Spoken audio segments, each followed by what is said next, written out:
Bonjour à toutes et à tous. Bienvenue sur cette plateforme de webinaire pour suivre une présentation du bureau Veritas en partenariat avec les éditions du Moniteur sur le thème de la construction modulaire hors site. Alors, pardon, je change de slide. Alors, ce webinaire va durer environ 1 heure et vous aurez l'occasion de poser vos questions sur la plateforme durant la présentation en ouvrant la barre latérale en haut à droite de votre écran, puis en cliquant sur l'onglet Questions, puis sur Poser une question. Vous pourrez alors taper votre question et cliquer sur Poser votre question. Aussi, si vous êtes intéressé par une question déjà posée, n'hésitez pas à nous l'indiquer en cliquant sur le bouton près de la question. Nos intervenantes du jour pourront ainsi répondre en priorité aux questions les plus plébiscitées. De plus, vous pourrez nous faire part de votre avis en répondant au sondage, toujours en ouvrant la fenêtre latérale en haut à droite de votre écran, puis en cliquant sur l'onglet sondage, vous pourrez ainsi choisir la réponse qui vous convient et soumettre votre vote. N'hésitez pas à nous laisser votre avis sur le webinaire en fin de session en répondant à notre enquête de satisfaction. Nous accueillons donc aujourd'hui nos intervenantes du jour, Audrey Baquerouette et Roselyne Bernardin-Ezran, qui présenteront ce webinaire. Audrey et Roselyne, je vous laisse vous présenter. Bonjour à tous, je fais partie de l'entité Bureau Veritas Construction, je suis la directrice commerciale France et un grand merci à tous pour ce partage pendant 1 heure ensemble. Bonjour, Roselyne Bernardin-Ezran, je travaille à la direction technique de Bureau Veritas Construction. Merci beaucoup et je suis moi-même Clément Plantureux, éditeur aux éditions du Moniteur, responsable de la publication de la revue trimestrielle Les dossiers techniques de la construction et éditeur de la plateforme KEOX, base normative, réglementaire et technique dans le domaine de la construction et de la rénovation des bâtiments. Alors, ce webinaire est divisé en 4 parties que Audrey Baquerouette et Roselyne Bernardin-Ezran détailleront tout au long de la présentation. Une première partie traitant du contexte et des enjeux de la construction modulaire hors site.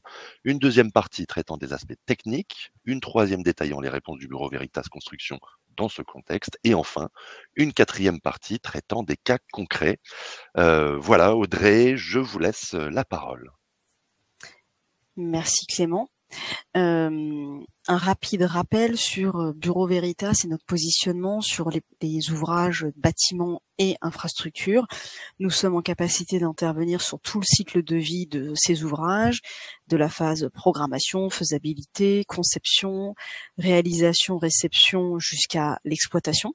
Nous intervenons sur tout le volet réglementaire, mission réglementaire tout au long du fil de ces ouvrages-là, mais également sur des aspects plutôt volontaires. Notre positionnement, c'est que nous sommes une tierce partie indépendante, donc vous avez l'assurance d'avoir un avis avisé et neutre par un partenaire extérieur aux acteurs qui sont directement liés à votre projet. Sur le contexte, alors l'heure du bas carbone, je pense qu'on est vraiment dedans. Elle a déjà sonné depuis un petit bout de temps. C'est la convergence de plusieurs facteurs. La réglementation environnementale 2020, la RE 2020, qui a été le top départ, mais également tout ce qui tourne autour de la ZAN, la zéro artificialisation nette. La réticence des élus à donner les permis de construire, les nuisances de chantier qui sont de moins en moins acceptées. Et tout cela pousse pour avoir des chantiers plus courts, des chantiers qu'on pourrait qualifier de furtifs. Les coûts des matériaux ont également augmenté, donc il faut être économe et réduire au maximum les matériaux à mettre en place. Les constructeurs, eux, ils ont envie de rester compétitifs et ils envisagent donc leur évolution industrielle. Un chiffre, seul 1% du chiffre d'affaires de la construction en France est réalisé actuellement en construction hors site modulaire. 2023 pour ce type de construction a été une bonne année. On a déjà vu une augmentation de ce secteur. Cela confirme bien qu'il y a une pente ascendante de ce type de construction et d'où l'objet de notre partage du jour.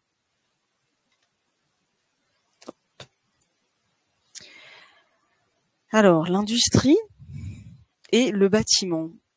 En quoi il est important de ne pas opposer ces deux termes. Finalement, l'étape préfabrication que l'on connaît dans le BTP, c'est on industrialise la fabrication de certains éléments. Mais dans le hors-site, c'est une nouvelle vision, un nouveau paradigme, c'est tout le chantier qu'on cherche à industrialiser. Et donc l'acte de construire pourrait désormais devenir un acte d'assembler. Un chiffre, l'impact transport, il est réduit par 5 quand on est en chantier hors site par rapport à un chantier traditionnel. Un autre chiffre, on peut noter une amélioration jusqu'à 30% du bilan carbone dans un projet en hors site. Pourquoi ? Parce qu'il n'y a pas de gestion ou moins de gestion de déchets sur chantier. Il y a une meilleure gestion de la production sans gaspillage, et là je fais référence à vraiment une efficience au niveau du volume de matériaux à mettre en œuvre. Le choix des matériaux également, qu'on détaillera après, par rapport au bois, aux matériaux biosourcés, géosourcés, et un transport plus limité. Donc finalement, on va rentrer dans une ère d'industrialisation, certes. Ce n'est pas à opposer et ce n'est pas en contradiction avec le BTP. Et l'étape d'après, c'est une standardisation, mais nous n'y sommes pas encore. Roselyne ? Donc, je vais vous présenter quelques aspects techniques liés à cette construction modulaire. Donc, déjà, un contexte réglementaire de circonstances, hein, bien sûr, les dernières évolutions, la RE 2020, la loi AGEC, zooment fortement sur des indicateurs bas carbone, l'analyse de cycle de vie. Tous ces indicateurs guident l'industrie de la construction et guident plus spécifiquement la construction vers une certaine forme d'industrialisation. Alors pour nous, contrôleurs techniques dans ce contexte, qu'est-ce qui compte ? Le retour d'expérience. Sur la préfabrication, il est notable, historique. Sur la construction modulaire, plus elle s'oriente vers le 3D, plus ce retour d'expérience est en cours de construction. Et ce qui est important, c'est de bénéficier pour ces évolutions de qualifications, de caractérisation collégiale que l'on connaît à travers notre panel habituel, les normes, les NFDTU, et puis pour les procédés non traditionnels, les avis techniques ou les ATEX sont des démarches bien connues dans la profession qui permettent de constituer des référentiels pour la construction. Alors, les concepts de la préfabrication, comme l'a précisé Audrey, ne sont pas nouveaux, hein. La fabrication en usine concerne depuis tout temps, à la fois depuis tout temps, un temps historique du moins, le béton, le bois, le métal. La préfabrication est très bien ancrée en France, notamment par exemple pour l'industrie du béton, qui est assez présente sur ces sujets-là, qui permet la fabrication en usine d'éléments ou de composants constructifs d'un bâtiment, qui sont, eux, assemblés sur place. La construction hors site, on va plus loin, on est plutôt dans un processus de construction qui peut s'adapter au bâtiment neuf, mais aussi à la rénovation, qui intègre toute la chaîne de la conception, en passant par la réalisation, avec ce stade intermédiaire, qui n'est pas négligeable, qui est cet aspect de préfabrication, de logistique, assorti de ces contrôles qualité qui permettent d'avoir des produits qui sortent de l'usine et qui sont intégrés sur le chantier tout à fait conforme aux attentes. Bien sûr, la mise en œuvre sur chantier reste un moment d'assemblage. On peut aussi imaginer avec ces procédés constructifs très industrialisés, comme la construction hors site le permet ou le permettra, une certaine forme de démontabilité de sous-ensembles produits en dehors du chantier, ce qui permet là aussi, dans le cercle vertueux voulu par l'ACV, une évolution des bâtiments. La construction modulaire, c'est un peu l'aboutissement de tout ça, hein, parce que c'est aussi une méthode de construction consistant à élaborer avec précision des modules structurés en 3 dimensions, 2 ou 3, pouvant intégrer l'ensemble des fonctions. Et bien sûr, définition, tout ça préfabriqué en usine, et l'aspect 3D plus l'intégration d'un maximum de fonctions, d'équipements, constitue en soi une bonne évolution de la préfabrication.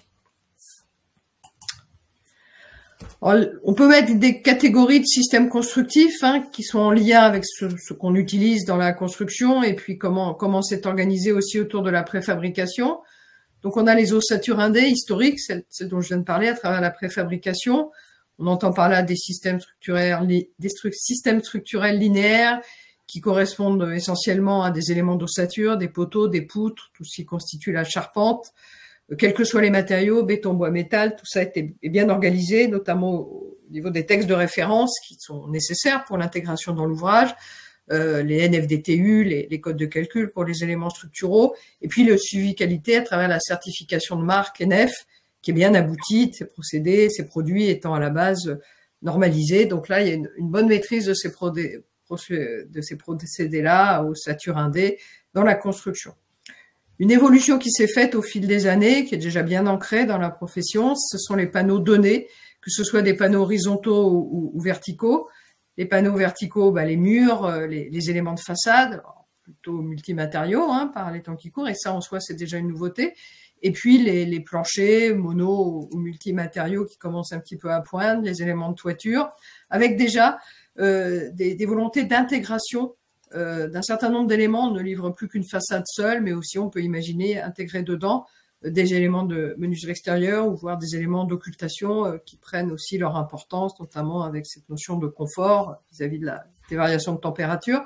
Donc là aussi, les industries, je fais des familles de matériaux, béton, bois, métal, sont bien organisées aussi, se sont bien organisées depuis ces 15 dernières années autour de ces éléments 2D, il y a eu des grosses évolutions, avec les textes de référence, que ce soit normalisés ou non normalisés, ou un peu l'association des deux, sont bien ancrés dans les mœurs pour différents types de systèmes dans ces trois familles. Bon, le modulaire 3D, lui, correspond à un système structurel plutôt volumétrique, donc 3D comme son nom l'indique, pouvant contenir en plus des éléments d'ossature l'ensemble des corps d'état. Ça c'est une volonté assez nouvelle, des salles de bain intégrées, des cuisines intégrées, des choses comme ça, ou tout simplement, et c'est déjà pas mal, des réseaux. Donc là, on est un peu en construction, il y a déjà des choses qui sont en train de se mettre en place, des avis techniques ou ATEX, il y a une certification aussi, QB modulaire, portée par le CSTB, que ce soit pour les éléments métalliques ou en bois, ça fait partie des éléments qui sécurisent le process. Alors, les composants non structurés en tant que soi sont intégrés dans ces éléments, essentiellement panneaux 2D ou modulaires 3D, comme je vous l'ai dit, des salles de bain, des cuisines, des gaines techniques qui sont assemblés dans ces murs, voire dans ces modules 3D pour constituer déjà des parties complètes destinées à l'usage final du bâtiment.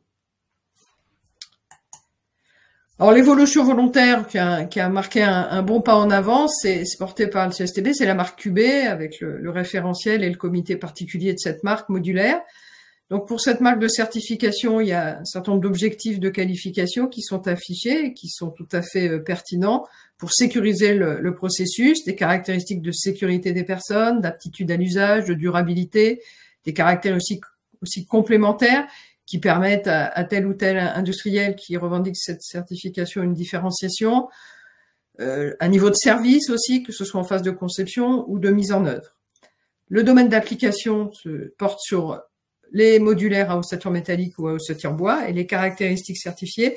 Ce sont des niveaux de service lors de la phase de conception de modules certifiés, conception du projet de construction modulaire, avec un domaine d'emploi, c'est-à-dire les modules visés, qui respectent un certain nombre de critères qui permettent de certifier leur performance. Il y a aussi certification au niveau de service lors des phases de mise en œuvre sur le chantier, ce qui reste important, parce que le modulaire doit in fine s'assembler dans un ensemble global. Il faut déjà que les modules s'assemblent entre eux et puis qu'ils s'intègrent dans un bâtiment qui lui-même a des objectifs de performance à assurer en termes de structure, d'enveloppe, de clos et de couverts. Donc face à cette situation et ce paysage de référentiel factuel que l'on a dressé, eh bien, Bureau Veritas a une réponse à apporter par rapport à une réponse de contrôleur technique, de façon à s'insérer au mieux dans l'évolution des besoins et des modes constructifs. Donc, on sent bien qu'avec ces principes constructifs, le chantier, bien sûr, reste le point où tout se passe pour réaliser l'ouvrage in fine, mais l'usine prend de l'importance. Donc, nous proposons une mission complémentaire, complètement compatible avec le contrôle technique, qui va couvrir davantage le sujet de la fabrication hors site, de ces procédés constructifs, compte tenu de ce mode de construction qui adresse toutes les phases de la conception en passant par la préfabrication avec un point qui n'est pas négligeable pour maintenir l'intégrité du procédé fabriqué en usine, qui est la phase de transport et de stockage, au cours de laquelle il ne faut pas que le module ou les éléments constitutifs se dégradent. Bien sûr, ça passe aussi par des contrôles qualité et puis des conditions de mise en œuvre appropriées, bien sûr, qui permettent l'assemblage des modules entre eux et plus globalement dans l'ouvrage. La mission de contrôle technique, après, prend le relais pour assurer, bien sûr, de façon tout à fait classique, mais tous les aspects de réalisation de l'ouvrage. Donc, l'objet de cette mission que nous proposons, ce sont des analyses qualitatives sur ce processus, avec un objectif, l'intégration dans l'ouvrage, qui, lui, doit répondre à des performances attendues. Alors, on imagine que les systèmes constructifs qui se prêtent assez bien à cette fabrication hors site, ça concerne historiquement les ouvrages d'ossature. Il n'y a pas de raison de s'en priver. Ça fait preuve d'une expérience reconnue et réussie. Les ouvrages de façade, ça a toujours existé, mais avec des sophistications complémentaires. Les façades multicouches qui sont en train d'apparaître, essentiellement pour des considérations thermiques et environnementales, avec l'intégration aussi de tout ce qui compose une façade, et pas que la façade elle-même, mais aussi, par exemple, des menuiseries ou des éléments de fermeture devant ces menuiseries. Et puis, bien sûr, les ensembles modulaires qui, eux, sont des composants 3 dimensions dont la vocation semble être d'intégrer un maximum d'équipements à l'intérieur.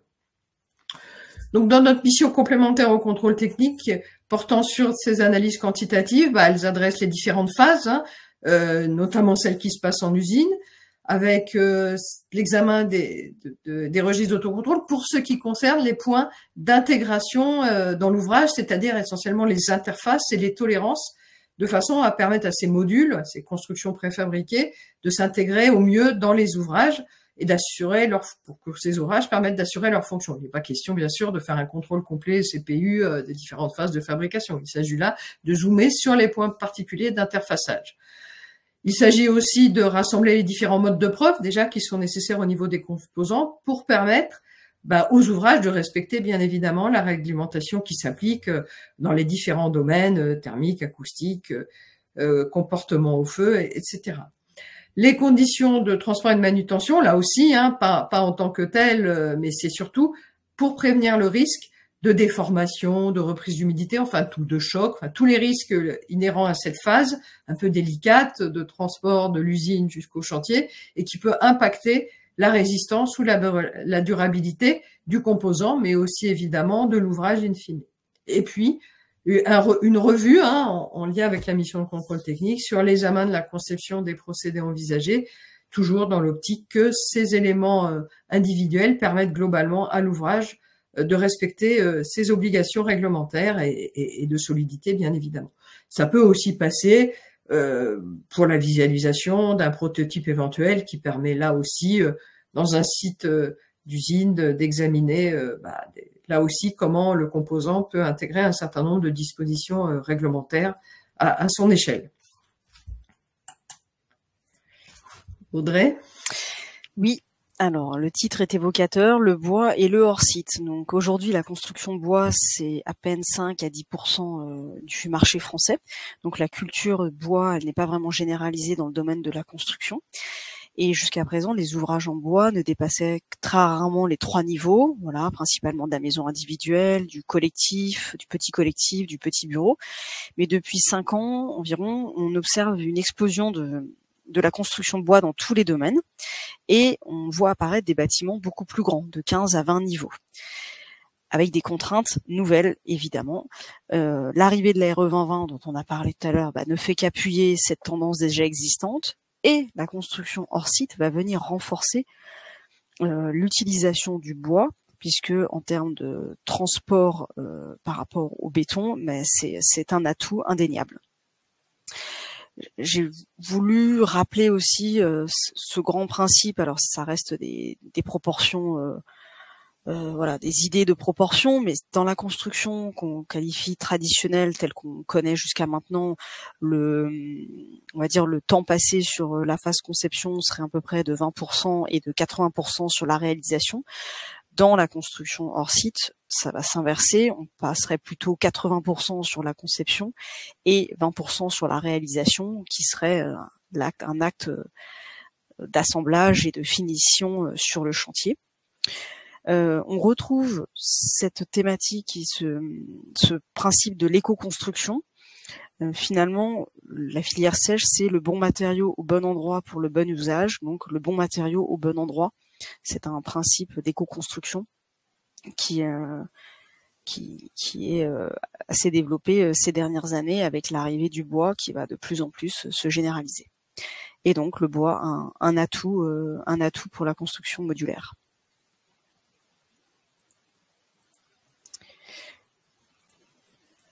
Ah, alors j'en avais prévu une partie de questions-réponses à ce moment-là pour faire une pause avant de partager des cas concrets. Roselyne, est-ce que tu veux commencer? Oui, alors j'ai déjà commencé à répondre par écrit, mais bon, je vais reprendre les termes de ce que j'ai écrit. Alors il y a un certain nombre de questions sur évidemment notre positionnement par rapport au service qu'on a proposé. C'est complètement compatible. J'ai peut-être pas été explicite suffisamment, donc je le reprécise.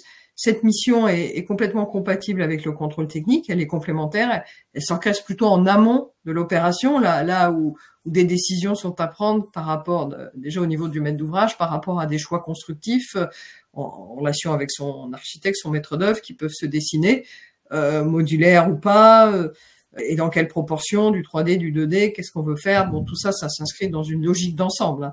Mais le service complémentaire que l'on propose, c'est bien sûr de l'analyse qualitative sur les points que je vous ai évoqués, mais complètement complémentaire et compatible avec le contrôle technique. Alors l'examen, une autre question aussi, c'était notre examen par rapport à la réglementation. Par rapport au référentiel technique, oui, donc la réglementation, parmi les objectifs réglementaires que l'on connaît bien pour la construction en France, performance énergétique, acoustique du bâtiment pour les établissements assujettis, tout ce qui concerne accessibilité, tout ce qui concerne bien sûr le comportement en situation d'incendie, le comportement en situation de séisme. Bon, ça fait déjà pas mal d'objectifs réglementaires. Bon, la solidité au sens large, c'est-à-dire le comportement structurel, résistance mécanique, déformation, étanchéité aussi au sens large, imperméabilisation, tout ça c'est décrit dans des référentiels techniques, bien sûr que l'on applique et dont on vérifie la bonne application, que ce soit au niveau du composant et plus globalement au niveau de l'ouvrage. Je veux bien prendre la question, Roselyne, sur qui réalise la mission complémentaire. Est-ce le contrôleur technique de l'opération? Oui, sur le principe, c'est bien le contrôleur technique de l'opération qui a toutes les capacités techniques pour réaliser cette mission complémentaire. Bien évidemment, si l'usine de construction hors site est à une distance très éloignée du chantier, ça peut être un autre chargé d'affaires, contrôleur technique du réseau Bureau Veritas Construction qui réaliserait cette mission.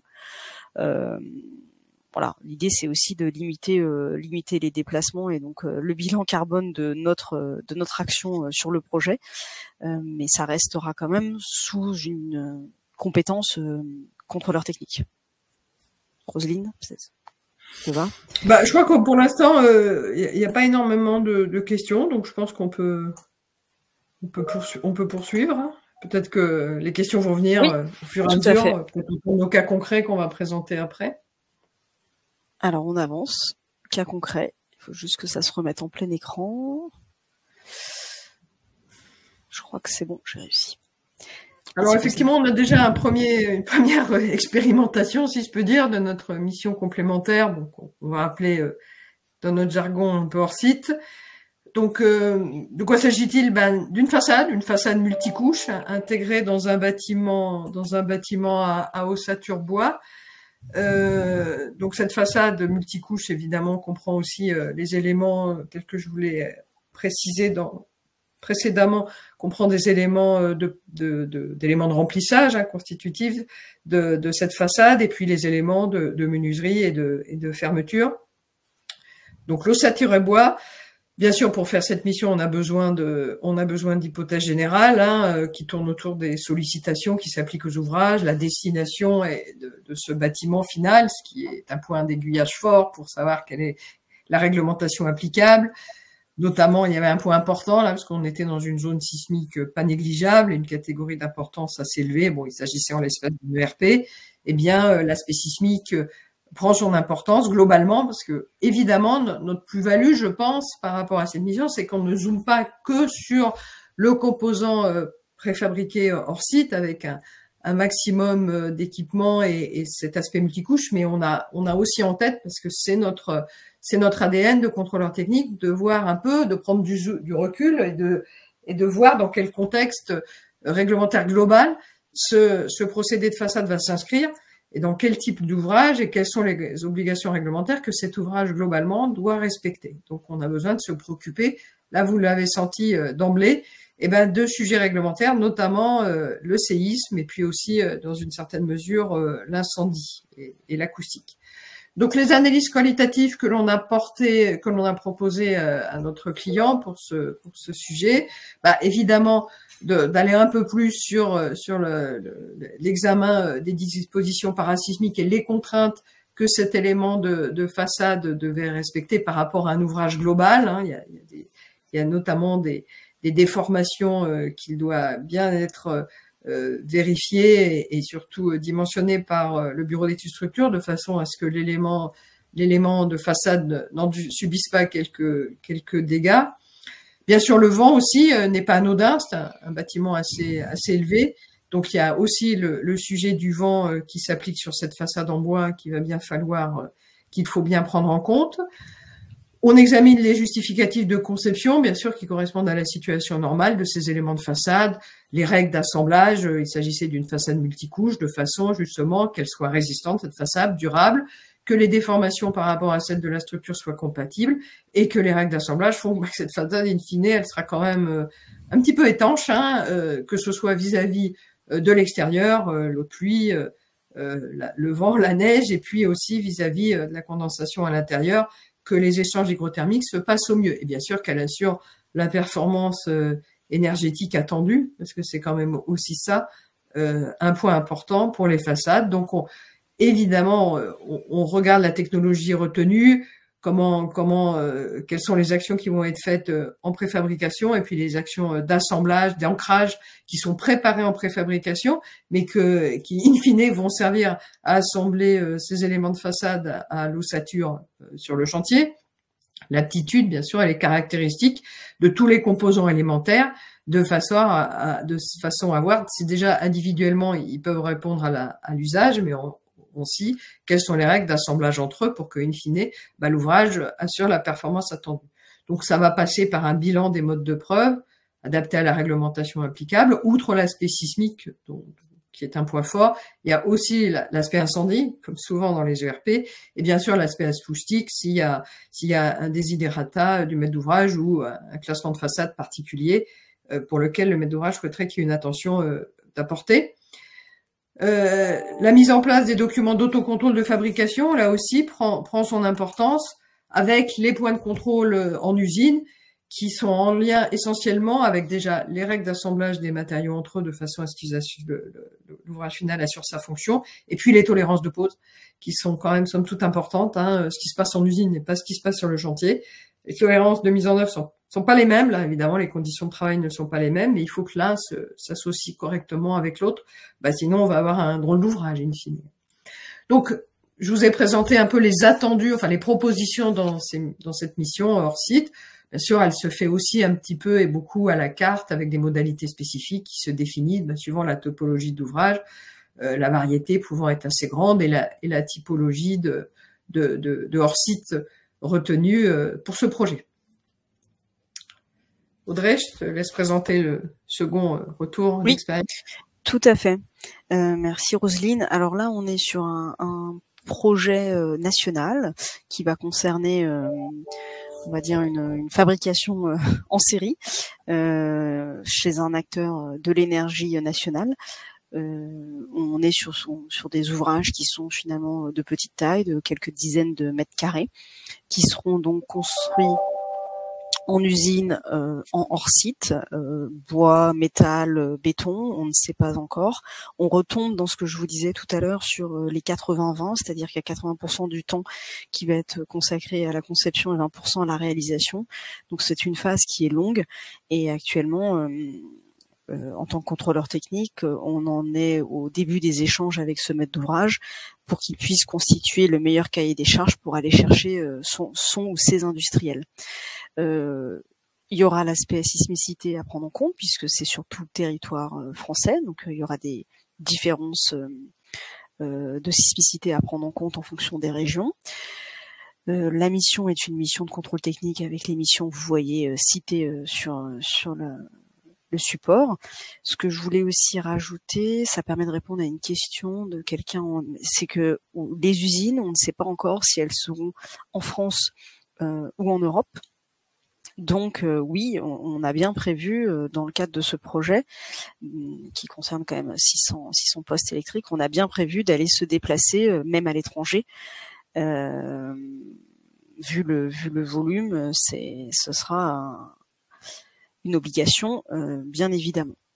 Que dire de plus? Pour l'instant, on n'a pas beaucoup d'informations à vous partager. Il y aura un sujet particulier sur l'étanchéité, la membrane EPDM, qui va faire l'objet d'une procédure ATEX. Et voilà. Et donc c'est un projet qui est piloté par notre agence bordelaise pour tout Bureau Veritas Construction France.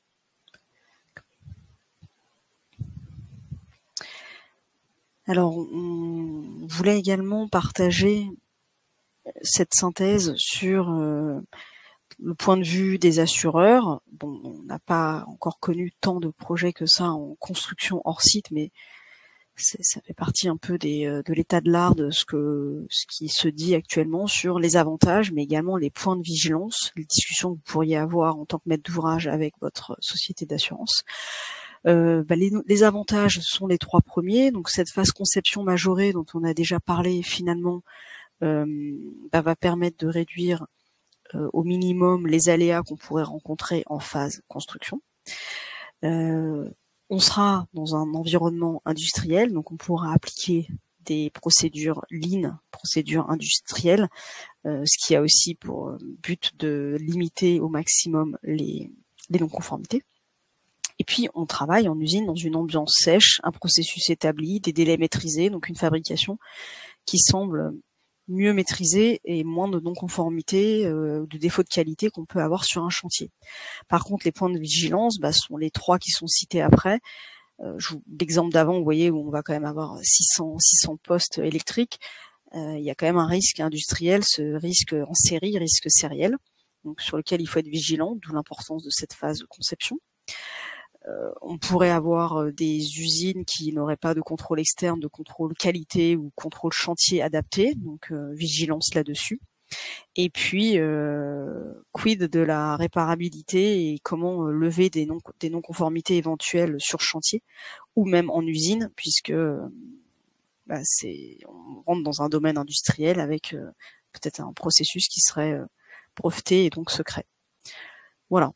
On ne s'étend pas plus sur ce sujet-là, on n'est pas assureur, mais c'était pour vous partager ce qu'il se dit et les échanges que vous pourriez avoir sur des projets que vous pourriez mener en site.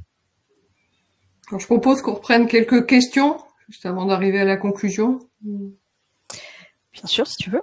Vas-y, Roselyne. Alors, dans les questions, je reprends le fil. Alors, le contrôleur technique est-il assuré pour cette mission complémentaire? Oui, en général, les missions que l'on propose, on est assuré pour. Hein. C'est une obligation pour nous. Donc, la réponse est oui.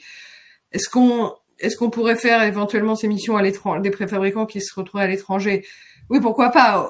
Audrey a bien rappelé quand même les conditions. L'objectif pour Bureau Veritas n'est pas de faire déplacer ces intervenants opérationnels à travers la France ou à travers l'Europe. Hein. Il y aurait Bureau Veritas bénéficie d'un réseau assez important, donc on pourrait au maximum mettre à profit ce réseau de façon à harmoniser, homogénéiser, rationaliser, on va dire, les déplacements, parce que on peut pas laisser les gens partir comme ça tout le temps. Alors, il est prévu que le contrôleur aille en usine directement voir la préfabrication. Oui, alors, je pense à un raccourci. Encore une fois, hein, l'objectif du contrôleur technique n'est pas faire du contrôle de fabrication d'une manière générale au sens où on l'entend. Hein, c'est pas du tout notre rôle. Hein. Nous, ce qu'on va aller voir en usine, je dirais quelque part, c'est ce qui serait plus compliqué à voir sur le chantier, puisque si ça arrive tout assemblé, quand on sait que des phases d'assemblage peuvent avoir un important sur la pérennité, la durabilité même de l'ouvrage, c'est pas mal. Enfin, la proposition d'aller voir un peu comment tout ça s'est assemblé nous a paru pertinente. De la même manière, on sait que les interfaces d'un sujet sensible, et là pour le coup des ancrages des éléments entre eux ou avec une structure plus globale qui elle serait mise en place directement sur le chantier, sont des points importants. Donc c'est plutôt sur ces aspects-là que l'on va porter notre vue, mais on fait pas un contrôle CPU complet d'une chaîne de fabrication. Non, c'est pas du tout la vocation, hein. Nous, notre entrée dans l'usine est complètement en lien avec l'ouvrage final, pour lequel on a une mission de contrôle technique et qui cet ouvrage ayant des obligations à satisfaire, hein. Non. Alors, une qualification est-elle nécessaire pour le modulaire? J'avoue ne pas trop comprendre la question. Si ça concerne l'intervenant au Bureau Veritas, bon, ça c'est nos process internes, mais il n'y a pas réglementairement parlant, outre le fait qu'on est contrôleur technique agréé et qu'on sait que la mission que l'on propose est complètement compatible. Donc, si c'est par rapport à l'intervenant, c'est notre réponse. Par rapport à la qualification du modulaire, dans le sens déterminer ses caractéristiques, oui, la connaissance des industriels qui se lancent là-dedans, plus des certifications telles que celles proposées par le CSTB, plus des règles professionnelles quand même au sens large, hein, que ce soit des normes, des DTU, ou des règles elles-mêmes qui donnent des règles d'assemblage des éléments pour jouer telle ou telle fonction. C'est bien le propre des normes DTU de donner des règles d'exécution. Ben, bien sûr, ça s'applique pleinement, hein, que l'on soit en usine et sur place. S'il s'agit de constituer, pour reprendre mon exemple, celui d'une façade préfabriquée multicouche ou l'exemple de poste de transformation de poste électrique, ben évidemment, les textes de référence qui s'appliquent pour ces ouvrages-là restent complètement d'actualité pour ces éléments qui seraient fabriqués en usine. Alors, quels sont nos livrables? Des rapports. En tant que société de service, on est assez habitué à donner nos avis par le biais de rapports. Alors évidemment, ce ne sont pas forcément les rapports codifiés tels que vous connaissez le contrôle technique, hein, notamment les deux rapports en plus qui sont complètement l'intitulé est complètement commun entre sociétés de contrôle technique sur le rapport initial et le RFZT, mais bien sûr, ça se fait en parfaite cohérence et coordination. Encore une fois, cette mission hors site serait plutôt en phase amont pour dresser un peu une situation au maître d'ouvrage de ce qu'il y aurait à faire. Tout ça en parfaite cohérence avec le contrôle technique et sans contradiction. A priori, ce sera le ou même intervenant, mais de toute façon, il y aura un chef de projet qui coordonnera tout ça. Après, il y a des questions plus spécifiques sur le matériau bois. Le bois, oui, on connaît ses avantages et ses inconvénients, comme tout matériau, hein. Alors, effectivement, qu'il soit assemblé sur site ou en usine, eh bien, les sujets en ce qui concerne le bois, sa résistance, sa durabilité, le tri nécessaire qui est nécessaire, tout ça, ça fait partie de l'industrie du bois d'une manière générale, qui est aussi dans une certaine mesure une industrie déjà qui se passe beaucoup en usine, hein, avec des traitements, etc. Donc vous mettez beaucoup, la personne qui a posé les questions parle beaucoup de prescription. On reste sur le poste du contrôle, nous, hein. On n'est pas du tout dans la prescription, hein. La prescription, ça c'est du registre de la maîtrise d'œuvre, hein, et de ses équipes, bureaux d'études. C'est pas du tout notre sujet puisqu'on n'en a pas le droit, hein. Le contrôle des équipements de sécurité. Alors là aussi, il faut se comprendre. Effectivement, on pourrait imaginer des façades préfabriquées qui comprend des garde-corps pour l'usage final. Nous, notre regard de contrôleur technique est toujours orienté sur l'ouvrage final. Donc, si effectivement un préfabricant imaginait de faire une façade 2D ou même des éléments modulaires avec des garde-corps intégrés, bien sûr, cet aspect du garde-corps serait examiné. En revanche, tout ce qui concerne les phases de montage, les garde-corps qui sont nécessaires, ce qu'on appelle un peu les équipements de sécurité nécessaires à la sécurité des ouvriers pour le montage, ça ne fait pas partie de la mission de contrôle technique. Mais effectivement, le CSPS est aussi une des activités de Bureau Veritas Construction. Bien sûr, les équipes SPS, en ce qui concerne la coactivité, les règles à appliquer en matière de sécurité pour des entreprises entre elles, bien sûr, s'applique comme pour tout chantier, hein, parce qu'à partir du moment où ces éléments modulaires arrivent sur le chantier, bah, toutes les règles qui s'appliquent au chantier de construction s'appliquent bien évidemment à ces éléments. Très bien. Alors après, il y a d'autres questions encore. Je continue. Peut-être là, j'aurais peut-être besoin de toi. On a une dernière session de questions-réponses après, mais si vous voulez évidemment continuer à répondre aux questions. Bon, bah là, je suis dans ma lancée. Je pense que ça. C'est parti. Là, il y en a une petite dernière. Alors, pouvez-vous nous aider à déterminer si les entreprises répondant à l'appel d'offres ont des avis techniques permettant de réaliser le projet? Alors, bah, pas ni plus ni moins. À partir du moment où on est en situation d'avoir l'une ou l'autre et les deux missions, pas plus ni moins que dans la situation actuelle, quoi. L'avis technique, c'est voilà le contexte global de respect des textes de référence auxquels les entreprises qui vont répondre, donc sur la base duquel un CCTP est établi pour que les entreprises répondent.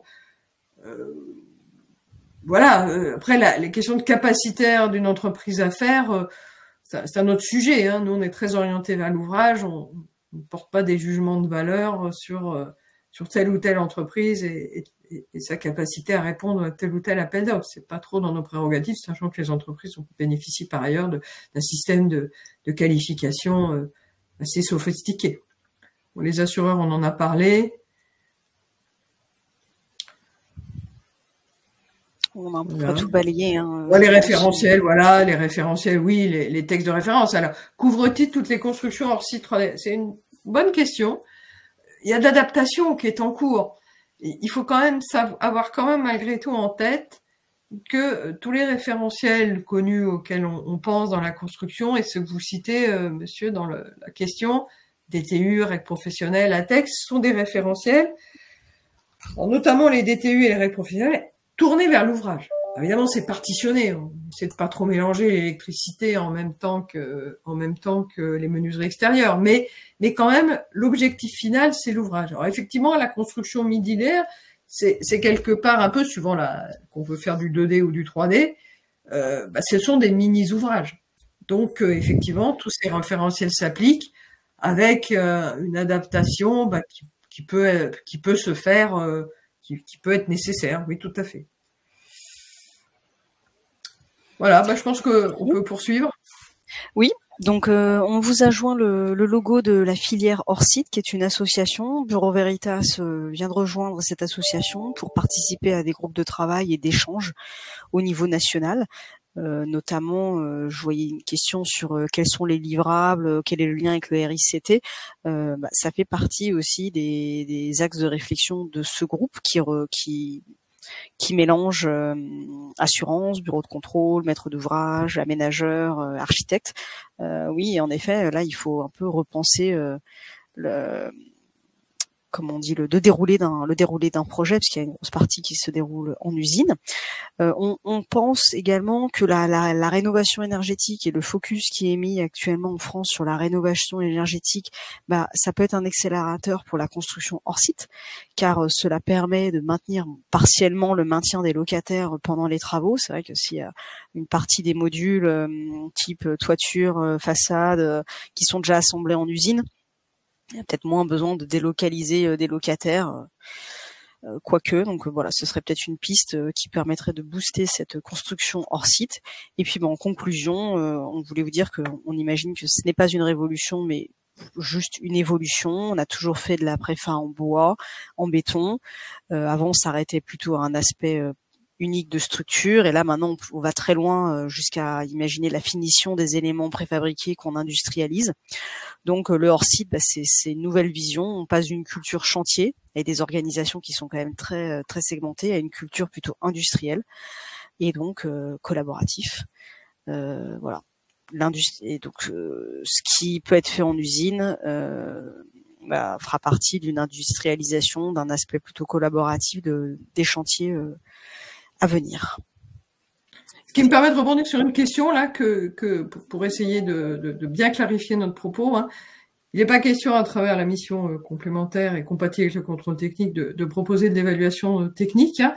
L'évaluation technique telle que c'est évoqué dans le chat là sous forme d'ATEX pour pour un procédé qui serait innovant reste pleinement d'actualité. Encore une fois, notre mission, elle est très orientée sur quelles sont les particularités de la préfabrication, mais qui suit un référentiel dûment établi.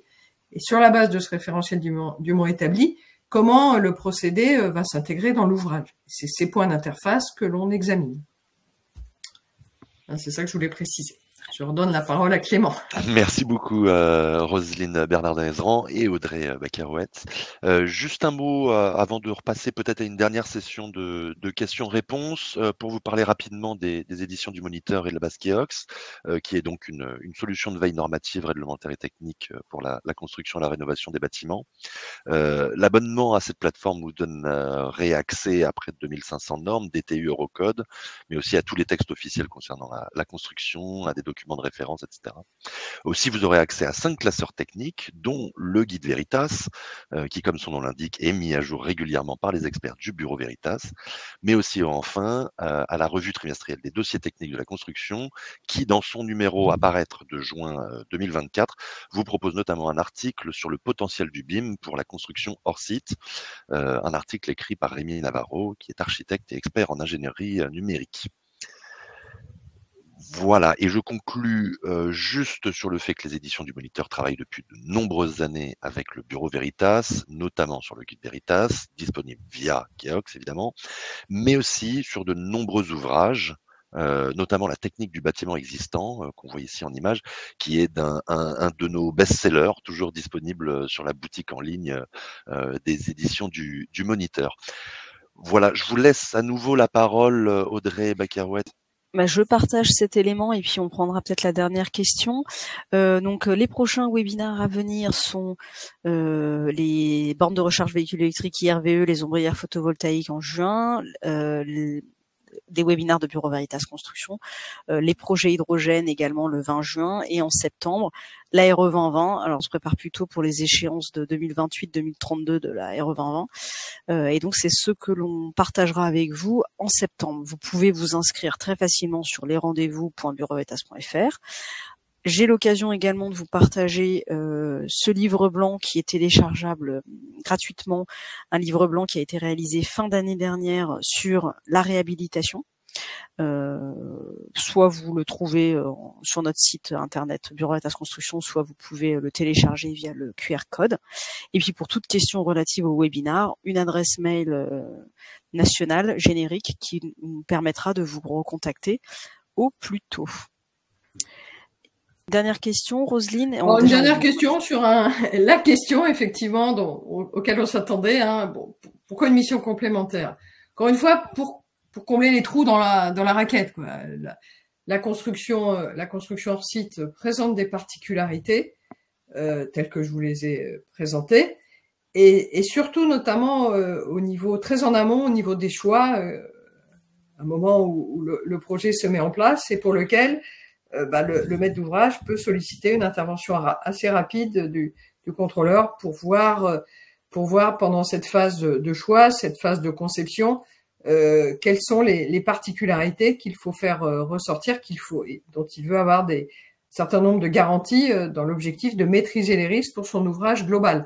Audrey l'a très bien annoncé, ça inverse un peu les proportions de temps passé, cette histoire de fabrication hors site, et notamment plus on va vers le modulaire.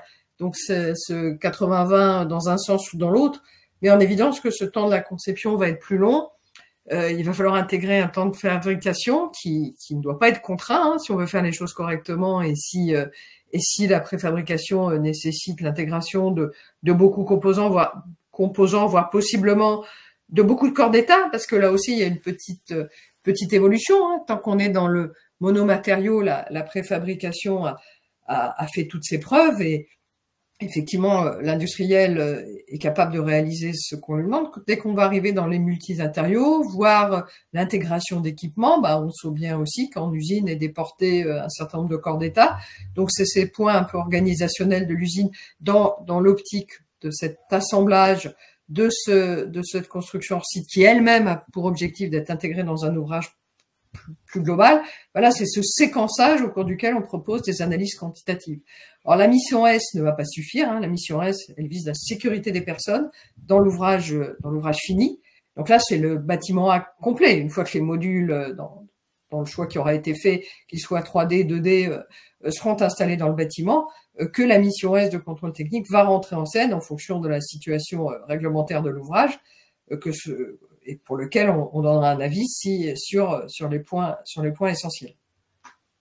Donc, on part du principe que cette mission, elle est complètement complémentaire. Elle s'adapte à cette nouvelle évolution qui inverse un peu les proportions de temps passé en conception-réalisation et qui déporte en usine un certain nombre de tâches, mais qui ne dédouane pas quand même de toutes les tâches d'assemblage qui vont rester à faire sur place. Parce que si on intègre par exemple des gaines techniques dans des ensembles, il va bien falloir que ces gaines techniques, elles se relient entre elles. Et cette vérification de ces gaines techniques, de leur continuité, de leur performance dans l'ouvrage final, c'est bien à travers la mission de contrôle technique sur chantier que l'on va vérifier ces points-là. Voilà, je pense que ça pouvait constituer la dernière question, un peu de synthèse sur ce qu'on a essayé de vous présenter avec notre démarche associée. Audrey, je ne sais pas si tu veux rajouter quelque chose. Non, je voyais une dernière question. Une personne que je connais. Bonjour au passage. Est-ce que nous avons une cellule interne spécialisée sur ce sujet en support des agences? Pour l'instant, on est déjà plutôt en mode collaboratif et partager au niveau de nos différentes agences régionales les différents retours d'expérience que l'on a sur le sujet, comme c'est le cas pour le biosourcé et le réemploi. Donc c'est plutôt une mise en commun actuellement de tous nos retours d'expérience sur ce sujet. Le projet des 600 postes électriques va nous permettre de vraiment capitaliser également au national. Et oui, bien évidemment, vous aurez accès au replay. Et si vous faites une demande individuelle, nous pourrons vous partager le support avec plaisir. Clément, je vous laisse conclure. Écoutez, merci beaucoup. Merci à toutes les deux, Audrey Bacarouette et Roselyne Bernardin-Ezran pour ce webinaire. Merci à toutes et à tous d'avoir suivi évidemment cette présentation. Donc le replay sera mis en ligne dès demain matin sur le site du Bureau Veritas. Et il sera aussi mis en ligne sur le site keox.fr. Voilà, je n'ai plus qu'à vous souhaiter une très bonne fin de journée à toutes et à tous, et à très bientôt. Merci beaucoup. Merci à tous. Au revoir. Au revoir.